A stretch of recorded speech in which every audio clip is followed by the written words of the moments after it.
It was a quiet Tuesday afternoon at Maplewood Diner, the kind of place where the rich aroma of freshly brewed coffee lingered in the air and the gentle clinking of cutlery against porcelain filled the spaces between conversations.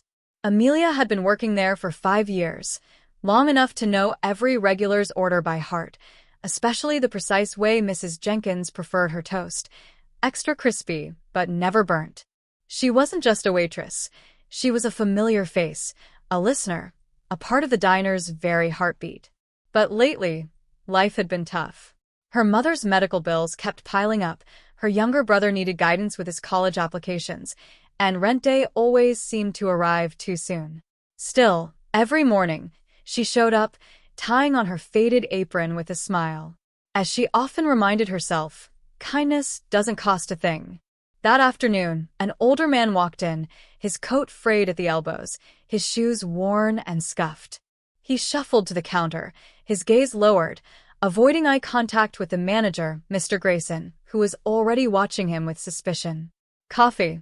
Amelia asked gently, her warm smile unwavering. The man gave a small nod, fumbling with his wallet before pulling out a handful of coins, far from enough for even the smallest cup. Mr. Grayson, ever watchful, leaned in and muttered, "If he can't pay, he can't stay." Amelia hesitated, but only for a second. She poured a fresh cup of coffee and placed it in front of the man. "It's on me," she whispered. The man's eyes softened, filled with a mix of surprise and gratitude.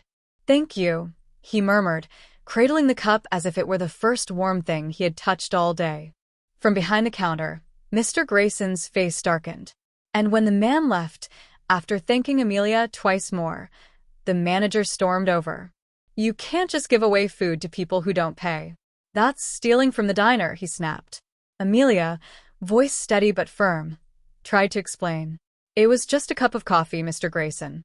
He looked like he really needed it. "That's not your decision to make," he barked. "You're fired." Silence. The cooks peered out from the kitchen. A few customers froze, forks midair. Amelia's heart pounded, but she refused to waver. She had always believed in helping others, even if it cost her everything. Blinking back the sting of tears, she untied her apron and set it gently on the counter. "I hope someday you understand that kindness brings more to this diner than a few extra dollars ever could," she said softly, before turning and walking out the door. The next day, something remarkable happened. A sleek black car pulled up outside the diner, and stepping out was the scruffy man from the day before. But this time, he was dressed sharply, his hair neatly combed. Mr. Grayson's jaw nearly hit the floor. The man wasn't homeless.